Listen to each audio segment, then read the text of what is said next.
துல்கர் சல்மான் பூஜா ஹெக்டே ஜோடியா நடிக்கிற காட்சி பார்க்க செம்மையா இருக்கு. அதுக்கு ஜிவி மியூசிக் டபுள் ட்ரீட்டா அமைஞ்சிருக்கு.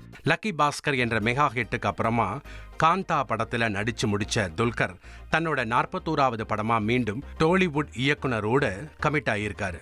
இதுல அவருக்கு ஜோடியா பூஜா ஹெக்டே நடிக்கிறதா படக்குழு போஸ்டர் அறிவிக்க, நான் தான் மியூசிக் டைரக்டர்னு ஜிவி பிரகாஷ் மியூசிக்கோட அப்டேட் கொடுத்துட்டாரு. துல்கர் பூஜா ஜிவி கூட்டணிக்கு ஹாட்டின் பறக்குது. மகளிர் ஆசிய கோப்பை ஹாக்கி தொடரில் சூப்பர் 4 சுற்றை வெற்றியுடன் இந்திய அணி தொடங்கியுள்ளது. சீனாவில் நடைபெற்று வரும் மகளிர் ஆசிய கோப்பை ஹாக்கி தொடரின் சூப்பர் 4 சுற்றில் இந்தியா தென்கொரியா அணிகள் பல பரீட்சை நடத்தின. போட்டி தொடங்கிய 2வது நிமிடத்திலேயே இந்திய வீராங்கனை வைஷ்ணவி கோல் அடித்து அசத்தினார்.